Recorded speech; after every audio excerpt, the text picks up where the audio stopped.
Ingin menjadi manusia berkualitas di bidang ilmu pengetahuan dan teknologi? Bergabunglah dengan Universitas Muhammadiyah Surakarta. UMS Internationally Recognized University.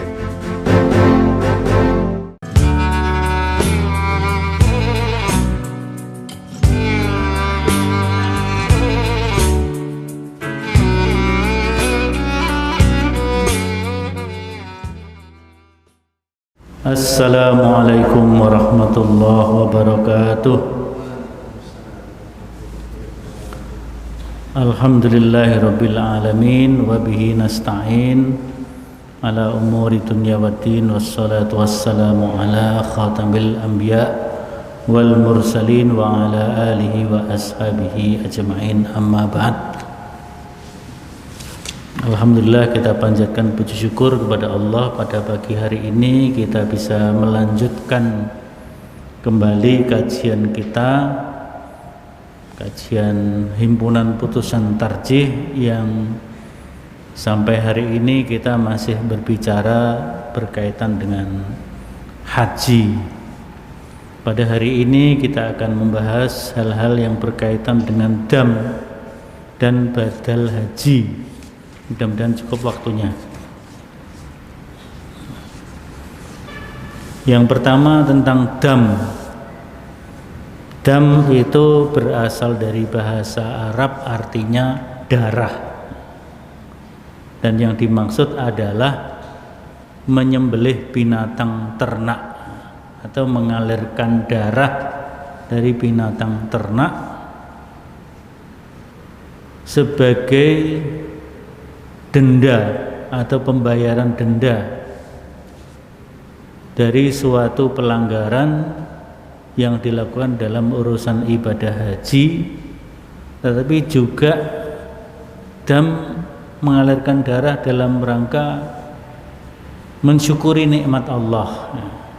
Jadi di satu sisi itu merupakan pembayaran terhadap denda, tapi di sisi lain juga merupakan ungkapan rasa syukur kepada Allah Subhanahu wa ta'ala. Nah, istilah dam ini digunakan oleh atau diberikan oleh para ulama. Sedangkan di dalam Al-Quran atau hadis, istilah yang diberikan adalah al-hadyu. Al-hadyu.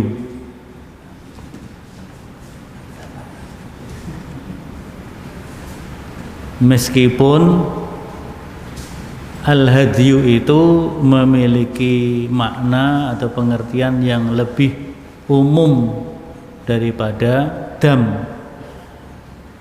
Maka kalau al-hadyu itu tadi maka meliputi makna menyembelih binatang ternak sebagai pembayaran terhadap denda atas suatu pelanggaran atau kurang sempurnanya pelaksanaan haji. Tapi juga al-hadyu itu adalah menyembelih binatang ternak dalam rangka mensyukuri nikmat Allah. Contoh syukur nikmat itu kalau kita melaksanakan haji tamattu. Haji tamattu itu kan memang tuntunannya begitu. Umroh dulu, kemudian tahallul, baru nanti ihram lagi untuk haji, sehingga ada rasa nyaman di dalam melaksanakan haji, dan itulah yang dilakukan oleh Nabi. Maka dam untuk haji tamattu sebenarnya bukan pembayaran terhadap denda, tetapi adalah rasa syukur kepada Allah. Begitu juga haji qiran, terutama haji tamattu dan haji qiran. Di dalam Al-Quran di samping istilah al-hadyu juga diistilahkan dengan istilah nusuk. Nasaka yansaku nusukun. Nasaka yansaku itu sebenarnya artinya ibadah juga ya. artinya ibadah. Tapi di sini yang dimaksud adalah nusuk itu menyembelih binatang ternak dalam rangka ibadah kepada Allah, terutama ibadah di dalam pelaksanaan ibadah haji. Seperti di dalam surat Al-Baqarah ayat 196, ini tentang haji ya. Wa atimmul hajja wal umrata lillah fa in ukhsirtum famastaysara minal hadyi wala tahliku ru'usakum hatta yablughal hadyu mahillah faman kana minkum maridan aw bihi adzam mir ra'sihi fa fidyatun min siyamin aw sadaqatin aw nusukin fa idza amintum faman tamatta'a bil umrati ilal haji famastaysara minal hadyi falam yajid fasiyamu salasati ayyamin fil haji wa sab'atin idza raja'tum tilka asaratun kamilah dzalika liman lam yakun ahluhu hadiril masjidil haram wattaqullaha wa'lamu annallaha syadidul iqab. Jadi di sini menyembelih binatang ternak seperti menyembelih kurban kalau kita Idul Adha, tapi ini dikhususkan berkaitan dengan pelaksanaan ibadah haji, ada kalanya karena membayar denda atas kurangnya atau pelanggaran dalam melaksanakan ibadah haji, tapi juga ada kalanya itu sebagai rasa syukur kepada Allah Subhanahu wa ta'ala. Jadi misalnya pelaksanaan ibadah haji terhalang oleh satu hal masalah keamanan ya, maka dibayar dengan bisa dam, bisa juga fidyah, tergantung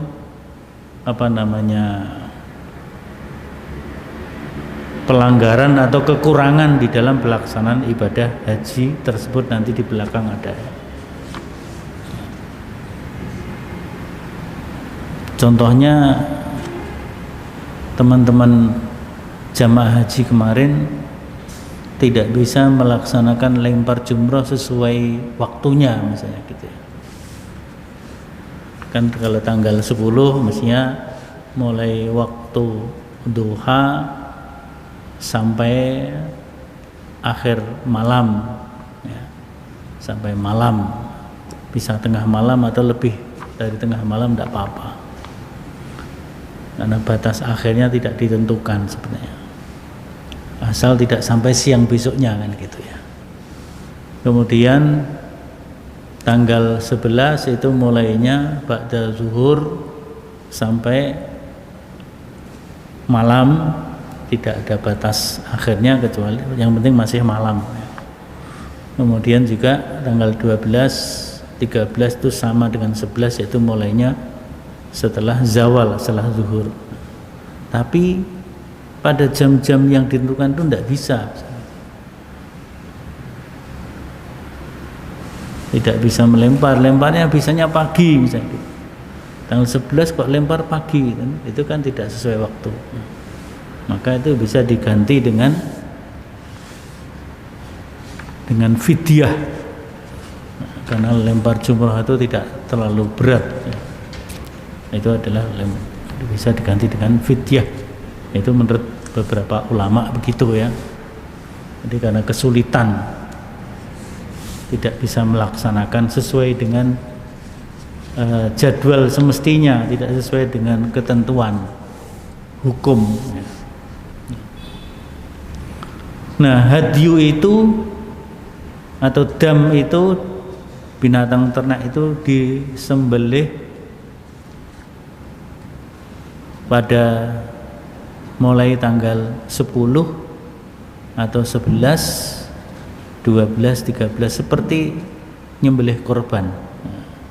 Jadi jadwal nyembelihnya seperti nyembelih korban. Bagi orang yang haji tamattu itu kan harus menyembelih dam, menyembelih binatang ternak.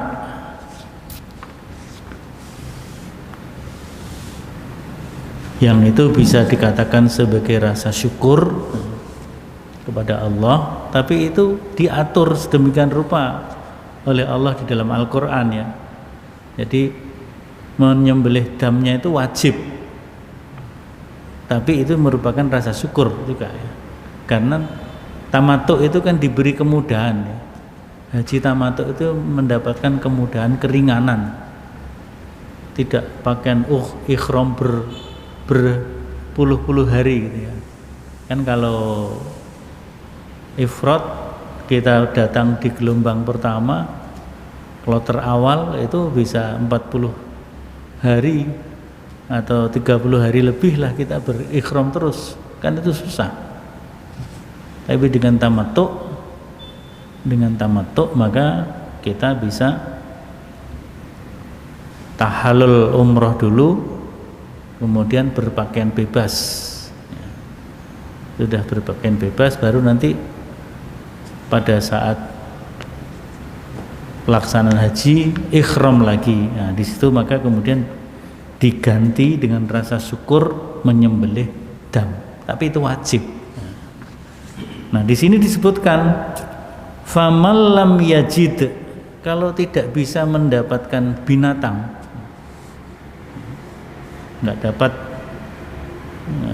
nggak mendapatkan binatang untuk disembelih, atau tidak mampu mendapatkan binatang, tidak mampu membeli binatang, dalam tafsirnya disebutkan atau tidak mampu mendapatkan binatang itu ya, maka di sini boleh diganti dengan fasiyamu salasati ayyamin fil hajj, maka boleh diganti dengan puasa 3 hari pada saat haji.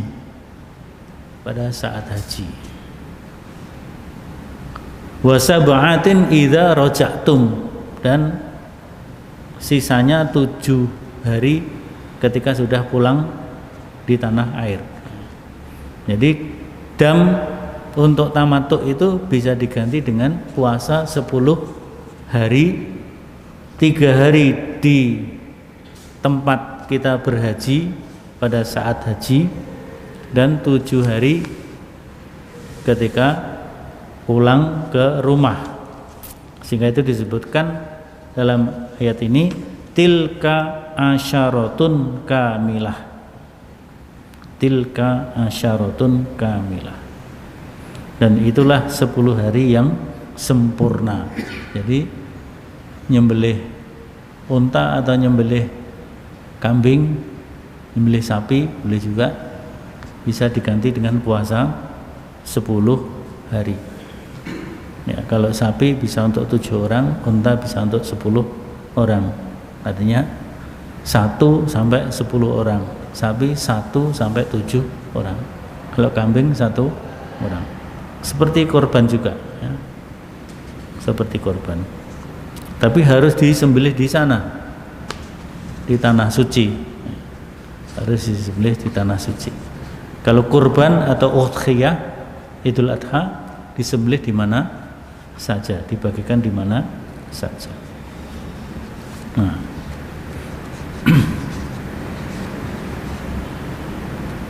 Maka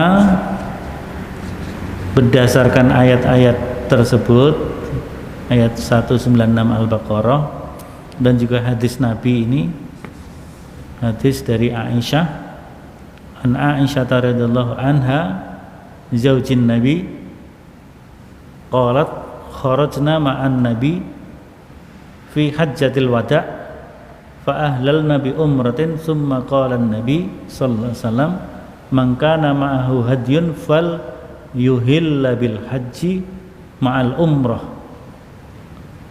summa la yahilla hatta yahilla minhuma jami'an. Jadi kalau membawa hadyu, punya binatang untuk disembelih, maka hendaklah berikhram untuk haji bersama umroh. Ini berarti haji qiran. Haji qiran. Jadi haji qiran juga membayar dam. Haji tamattu juga membayar dam. Sedangkan haji ifrad tidak. Jadi kalau yang ayat tadi adalah haji tamattu, kalau yang hadis ini tentang haji qiran. Nah, berdasarkan hadis tersebut, maka haji ifrad itu tidak membayar hadyu atau membayar dam.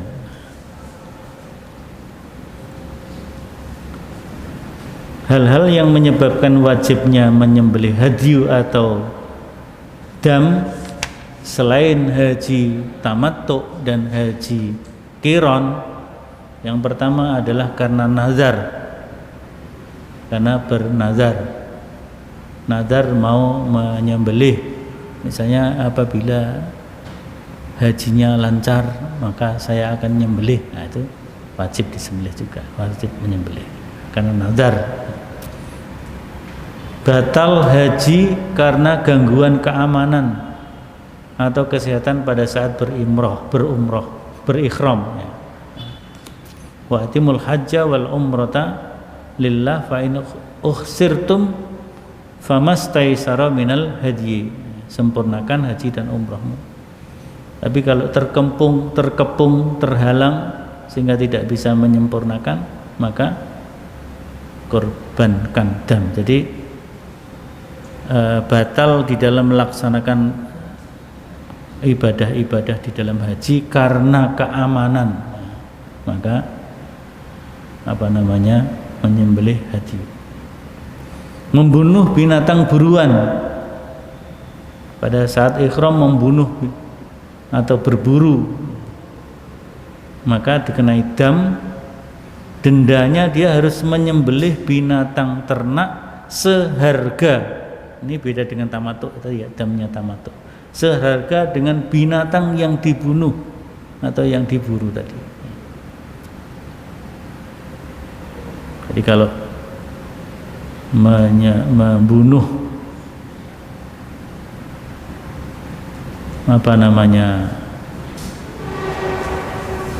kambing atau kijang, ya seharga itu. Meninggalkan salah satu kewajiban haji seperti melempar jumroh, ikhram dari mikot, mabit di Muzdalifah, mabit di Mina, atau tawaf wada, maka didasarkan pada wa'atimul hajja wal umrata fa in ukhsirtum famastaysara minal hadyi. Jadi ini meninggalkan kewajiban haji, bukan rukun haji tapi kewajiban haji. Kalau meninggalkan rukun haji ya nggak sah hajinya.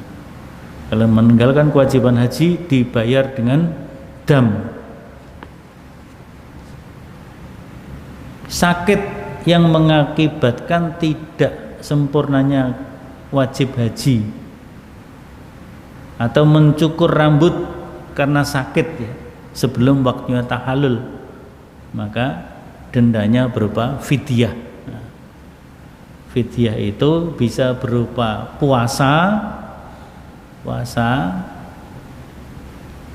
atau sedekah, atau juga boleh menyembelih kambing. Boleh dipilih itu.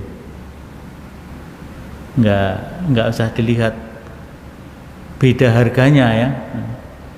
Sedekahnya kan di sekitaran 2-3 real saja itu sedekahnya. Fidyahnya itu seharga 2-3 real saja. Tapi misalnya sedekahnya nyembelih kambing, ya enggak apa-apa, lebih besar dari itu. Atau siam, puasa 1 hari.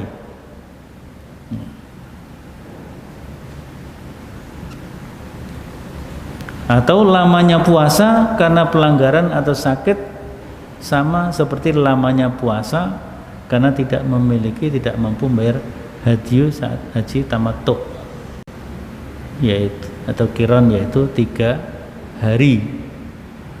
Di sini 3 hari disebutkan, 3 hari. Kadar sedekah karena sakit atau pelanggaran yaitu 3 sok. 3 sok.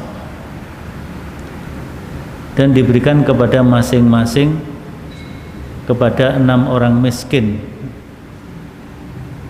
Jadi setara dengan 7,5 kg makanan pokok.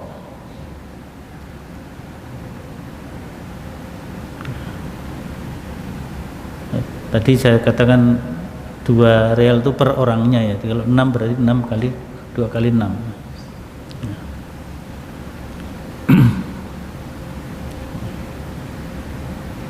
Jadi di sini di dalam hadis Nabi dikatakan di sini, hadis dari Ka'ab bin Ujrah, karena ada orang yang mencukur rambutnya ya, maka kemudian turunlah ayat faman kana minkum maridon aw bihi adzan min ra'sihi ila akhiri faqala Nabi sallallahu alaihi wasallam, maka dendanya adalah sum salasata ayyam, puasalah 3 hari, au tasaddaq bi farokin, atau sedekahlah dengan 1 farok. 1 farok tadi setara dengan 3 sok. 3 sok setara dengan 9,3 liter atau 7,5 kilogram. Ya, 9,3 liter kurma ya. Kalau di sana nanti tinggal dihitung.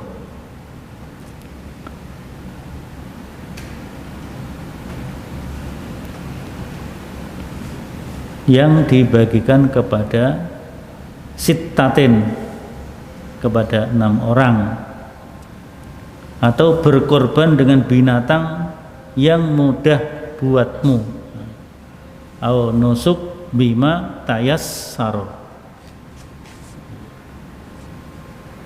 Nah, adapun orang yang melanggar salah satu larangan ihram atau lupa, tidak dikenai denda.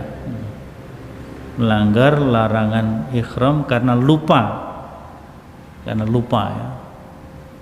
ya, tiba-tiba kita menutup kepala gitu ya, maka segera, kalau ingat segera dibuka kepalanya. Atau lupa pakai sepatu di atas mata kaki gitu. Nah, maka itu tinggal cepat dilepas. Lupa pakai celana, segera dilepas dengan istighfar, itu hingga tidak. Mungkin kan mandi terus lupa pakai celana, nah, makanya harus tapi kalau ibu-ibu nggak berlaku itu ya, ibu-ibu nggak berlaku. Ibu-ibu kan ihramnya, pakaian ihramnya adalah ya pakaian yang menutup aurat itu ya. Tapi kan ada larangan-larangan yang lainnya. Larangan misalnya motong kuku karena lupa, maka itu tidak dikenai denda. Jadi didasarkan kepada hadis ini, tajawazallahu an ummati al khata'a wan nisyan wa mastukrihu alaihi.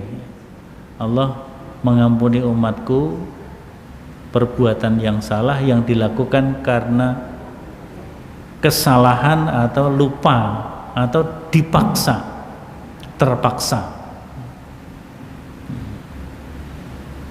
Nah, termasuk terpaksa itu misalnya haji nafar awal.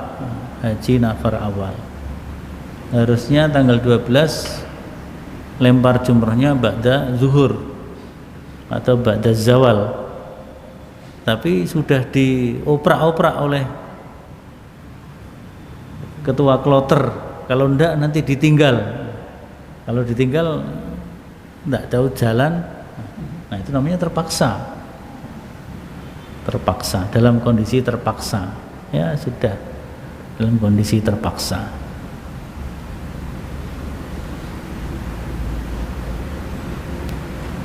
Yang berikutnya mengenai pengurusan hadyu atau dam dapat dilakukan sendiri, artinya kita boleh menyembelih sendiri binatang yang kita korbankan itu, dan itu yang paling baik. Tetapi bisa juga diwakilkan kepada pihak lain yang terpercaya dan profesional. Jadi ya itu ibaratnya seperti korban itu ya. Korban itu kan tidak semua orang berani nyembelih sendiri kan. Pak Yuli apa berani nyembelih sendiri? Enggak berani. Saya berani Pak nyembelih sapi. Nah, kalau nyembelih kambing malah belum pernah, nyembelih sapi udah sering. Jadi bisa ditangani sendiri. Itu tentu yang lebih baik karena itu yang terpercaya kan, langsung ketahuan, kita tahu bahwa ini ya. Atau diserahkan kepada orang lain yang terpercaya. Tentu mungkin ada biaya-biayanya, ya dibayar biaya-biayanya. Jadi ini hal-hal yang berkaitan dengan dam ya. Ada beberapa dalil, monggo nanti bisa dibaca dalil-dalil yang berkaitan dengan dam ini. Jadi untuk penyembelihan dam atau hadyu itu harus berada di lingkungan tanah haram. Di lingkungan tanah haram ya, di Mina itu termasuk tanah haram ya. Tanah haram.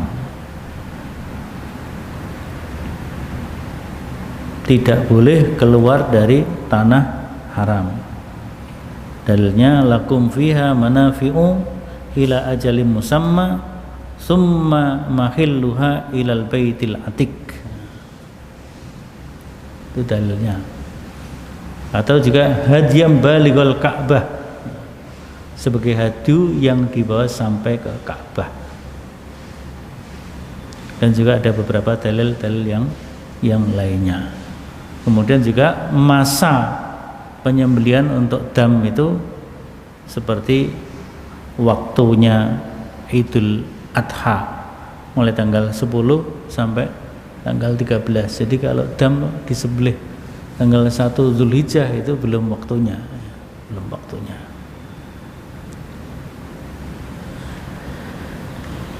Nah, ini tentang, jadi ada dam, ada kafarat atau denda yang berupa puasa, berupa fidyah atau sedekah. Yang tadi takarannya 3 sok atau 9,3 liter. Kemudian kalau dam karena membunuh binatang, harus menyembelih binatang seharga binatang yang dibunuh. Membunuh macan, macannya piro regane? Seharga. Nah, jadi seharga. Nah, sekarang tentang badal haji, waktunya masih sedikit ya, karena kita temanya dan badal ya. Badal haji. Secara harfiah badal haji adalah pengganti haji atau menghajikan orang lain ya. Jadi kita melakukan ibadah haji sebagai pengganti orang lain.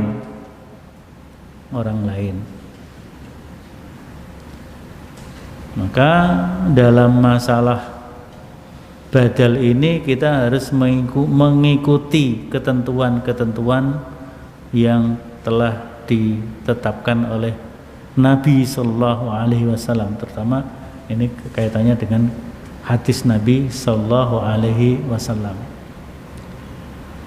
Jadi yang pertama secara garis besar, orang yang akan menggantikan atau melaksanakan haji untuk orang lain, dia harus melaksanakan haji lengkap seperti melaksanakan haji untuk dirinya sendiri.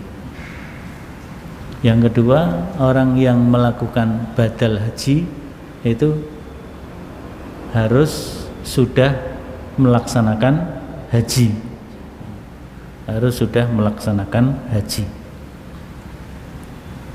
Kemudian orang yang digantikan, dibadalkan hajinya itu adalah keluarga dekat. Kecuali kalau ada wasiat. Kalau ada wasiat boleh dilaksanakan oleh orang lain. Kalau enggak ada wasiat, ya dikerjakan oleh anaknya sendiri atau orang tuanya atau saudaranya. Itu badal.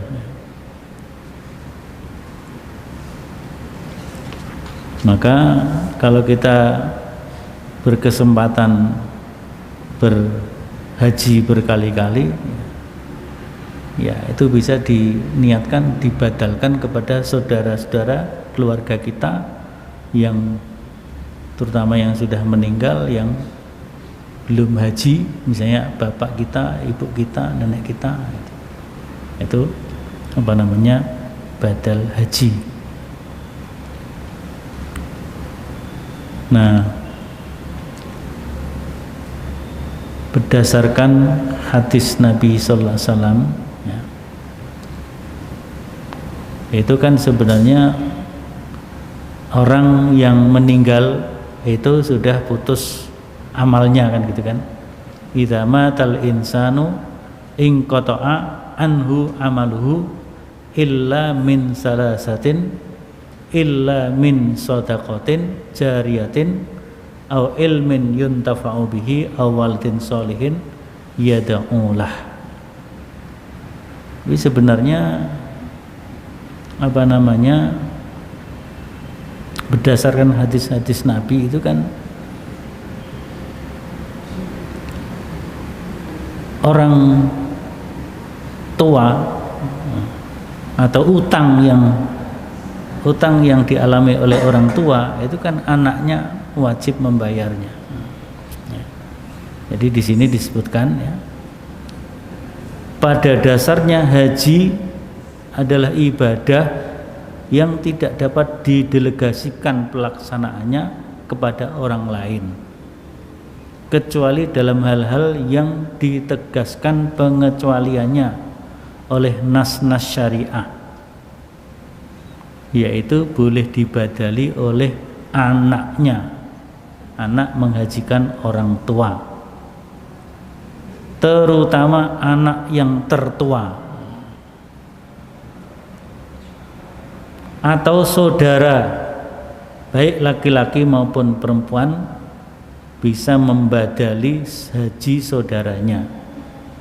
Sebagaimana dalam hadis ini, ya, ini Ibnu Abbas anil fadli annamra'atan min khas'ama qalat ya Rasulullah inna abi syaikhun kabir alaihi faridatullah fil hajj wa huwa la yastati'u ay yastawiya ala zuhri ba'irihi. Faqala Nabi sallallahu alaihi wasallam fakhujji anhu. Jadi dari Al-Fadl, dari Ibnu Abbas, dari Al-Fadl bahwasanya seorang wanita dari Bani Khas'am berkata, "Ya Rasulullah, sesungguhnya ayahku telah tua renta, baginya ada kewajiban yang telah ditetapkan oleh Allah untuk berhaji.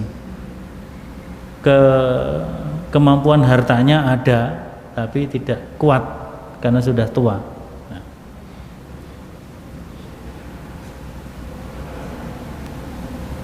Karena sudah tua sehingga tidak bisa duduk tegak di atas punggung untanya. Jadi kira-kira kalau dulu berhajinya naik onta, kalau nggak tegak kan jatuh. Maka Nabi mengatakan, hajikanlah dia olehmu. Hajikanlah dia olehmu. Jadi yang paling berhak menghajikan itu ya anaknya, bisa laki-laki atau perempuan. Dalam hadis yang lain ini ya, dari Abdullah Az-Zubair berkata, seorang laki-laki dari Bani Khas'am yang bersama ya, sesungguhnya ayahku, inna abi syekhun kabir la yastati ar-rukub wa adrakathu faridatul fil haji wa hal yujzi'u an ahujja anhu, qala anta akbaru waladihi, qala na'am, qala ara'aita law kana alaihi dainun akunta taqdihi, qala na'am, qala fahujja anhu. Ini yang bersama ya, tapi ada dialognya. Kalau orang tuamu punya utang, kamu membayarkan utang orang tuamu apa enggak? Qala na'am, ya saya bayarkan. Kalau gitu hajikanlah dia. Jadi di sini orang tua yang sudah punya kemampuan haji kok tidak mampu berangkat haji, anaknya menghajikan. Tapi anaknya tadi mesti juga harus sudah haji terlebih dahulu. Jadi yang menghajikan harus sudah melaksanakan haji, ini syarat-syaratnya ya. Yang mendelegasikan haji kepada anaknya dan saudaranya harus sudah memenuhi syarat wajib haji, tetapi fisiknya tidak mampu atau telah memenuhi syarat kewajiban. Yang ketiga, niat mengerjakan haji badal haruslah untuk orang yang dibadali sesuai dengan hadis Nabi. Jadi ketika melakukan mikot ya, labbaika hajjan an. Jadi kalau untuk sendiri kan labbaik Allahumma hajja atau labbaika hajjan saja. Tapi kalau untuk orang lain,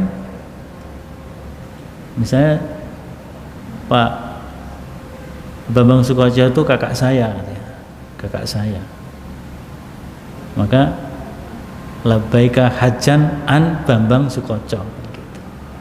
Atau bapak saya, labbaika hajjan, labbaik Allahumma hajjan an Bambang Sukoco. Jadi niatnya pun ketika mengucapkan itu juga harus disebut nama yang dihajikan. Nama yang dihajikan. Badal haji bisa badal secara keseluruhan, tapi bisa juga badal amalan tertentu yang bisa dibatalkan, seperti lempar jumroh. Lempar jumroh pada hari kedua seseorang sakit, tidak mampu berangkat ke Jamarat, maka bisa diwakilkan kepada orang lain. Ini malah tidak harus anaknya, siapa saja boleh diamanati. Badal melemparkan, maka dia harus membawa 2 persediaan untuk dirinya dan untuk orang yang dibadali. Dirinya dulu lempar 7 kali, Allahu Akbar, Allahumma ja'alhu hajjam mabrura wa dzamban maghfura. Selesai baru lempar untuk orang yang dibadali atau naib ya, dia sebagai naib, sebagai pengganti.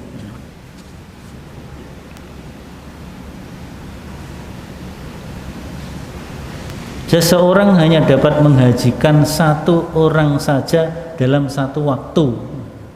Jadi nggak boleh menghajikan banyak orang. Jadi satu kali haji untuk menghajikan satu orang saja. Kemudian biaya badal haji diambil dari harta kekayaan orang yang dibadali. Kemudian pada dasarnya pelaksanaan badal haji bukan suatu kewajiban, melainkan hanya satu kebolehan yang timbul sebagai pengecualian dari prinsip umum bahwa seseorang hanya diperoleh apa yang dia usahakan. Artinya kalau amal-amal yang lain itu nggak boleh dibadalkan, sholat nggak boleh dibadalkan, hanya khusus haji ini dibolehkan karena nas-nas tadi yang sudah disebutkan ya. Nah, sehingga orang membadalkan haji orang tuanya itu ya suatu yang boleh, tidak wajib banget tapi boleh.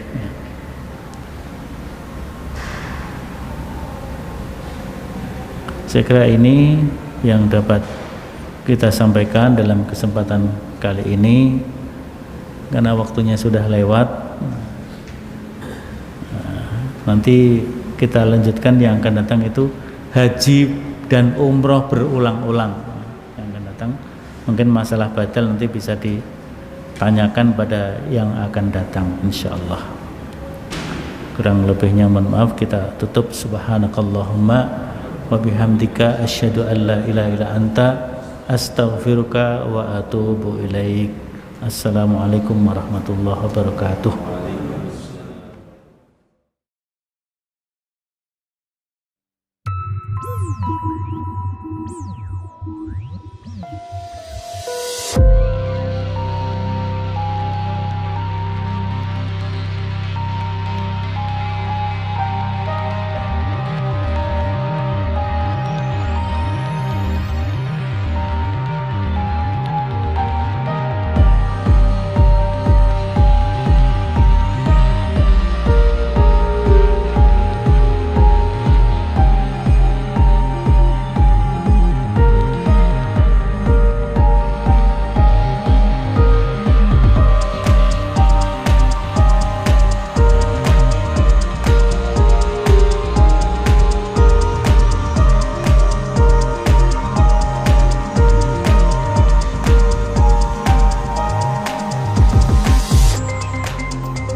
UMS memiliki visi yaitu sebagai pusat pendidikan dan pengembangan iptek yang islami dan sekaligus memberikan arah perubahan.